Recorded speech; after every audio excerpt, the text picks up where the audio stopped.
Welcome to The Explainer. Today, we are going to tackle something huge, digital security. And to do that, we're going to build a kind of digital fortress, piece by piece, to really get how your online world stays protected. I mean, have you ever really stopped to think about it? How do your secrets actually stay secret online? From your bank info to your private messages, there's this massive, invisible system working 24/7 to keep your stuff safe. So yeah, let's pull back the curtain and see how it all works.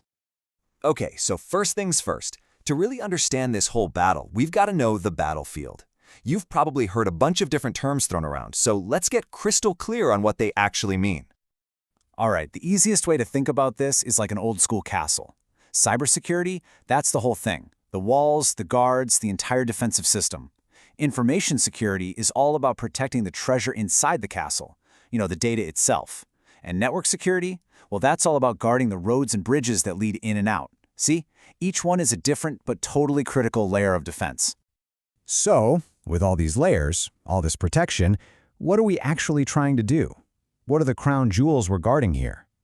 It really all comes down to three main goals. Right. In the security world, these core goals are famously known as the CIA triad. And no, not that CIA. This is an acronym for the three pillars that hold up our entire digital fortress: confidentiality, integrity, and availability. So first up is confidentiality. This is pretty straightforward. It's just about secrecy. It's making sure that a private message is only read by the person it was sent to. Think of it just like a sealed envelope. Only the right person can open it. Then we have integrity. Now, this is all about trust. It's the reason you can look at your bank balance online and trust that it's the real balance and that nobody's messed with it. Integrity is what guarantees your data is authentic. It's like that unbroken wax seal on an envelope, proving no one has tampered with what's inside. And last but not least, there's availability. This one is so important, but people often forget about it.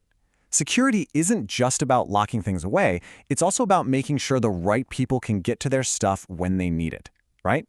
I mean, if your bank's website is always down because of an attack, your money isn't very useful, is it? That's a failure of availability. Okay, so if you want to build a strong fortress, you have to think like the people trying to knock it down. So let's take a look inside the attacker's playbook. So attacks basically come in two main flavors. You've got your passive attacks. Think of these like an enemy spy just listening in, totally quiet. They're super hard to detect because, well, they don't change anything. On the other hand, you have active attacks.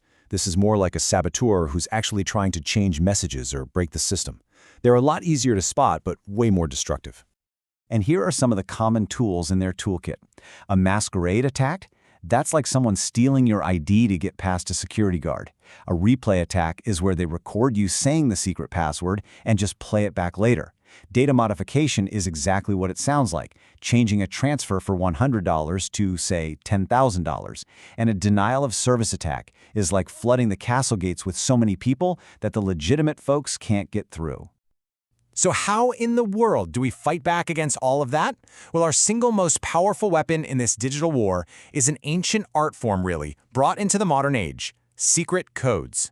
Let's talk about cryptography. Now, cryptography is a massive topic, but for securing our day-to-day communications, it really all comes down to keys. The tools pretty much fall into two big camps: the ones that use a single shared key and the ones that use two.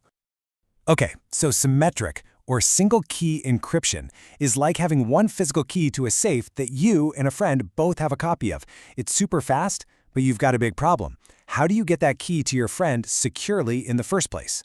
This is where asymmetric encryption comes in, and it is brilliant. It's like I give you an open padlock. That's my public key. Anyone in the world can use it to lock a box, but, and this is the important part, only I have the private key to open it. This little bit of mathematical magic is what allows two complete strangers to start a totally secure conversation online.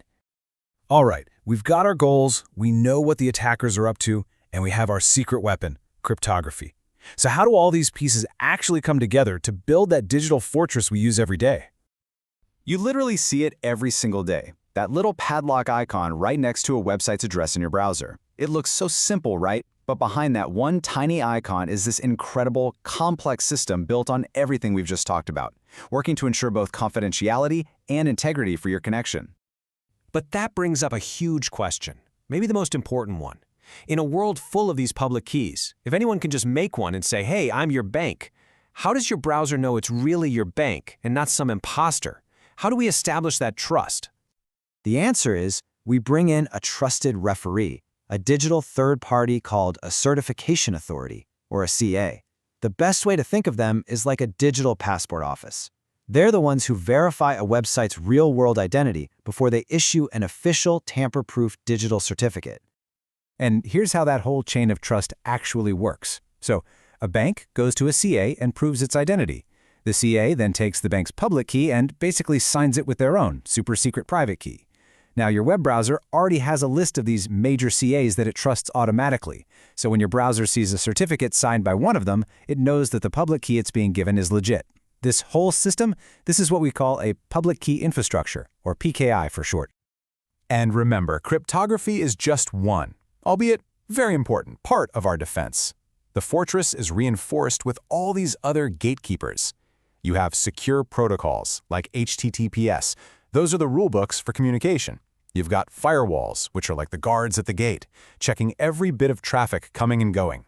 And then you have intrusion detection systems, which are like the lookouts on the watchtower, constantly scanning for anything suspicious. And that brings us to a final and really crucial takeaway. Digital security isn't a destination you just arrive at. It's a constant, evolving battle. The codes we use today, they're incredibly strong against the computers we have now. But the next great challenge is already on the horizon: quantum computing. These future machines could, in theory, shatter much of the encryption we rely on. So the race is already on to develop post-quantum cryptography, the next generation of our fortress walls. It is truly a battle that never, ever ends.